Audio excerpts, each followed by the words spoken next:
Check this cactus out. It's got some beautiful flowers right now.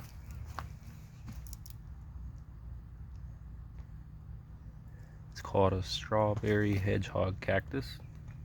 Gives these really beautiful purple flowers. Attract tons of pollinators like bees and flies and other little guys. It's got these cool spikes, protect itself from rodents and stuff.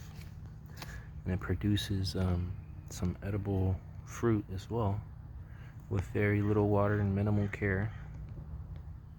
Pretty much takes care of itself. Just water it every couple weeks. But this is one I barely found out about maybe last year, and tried the fruit for the first time this last year as well. But it's becoming one of my favorites. This one's about a 15-gallon size now.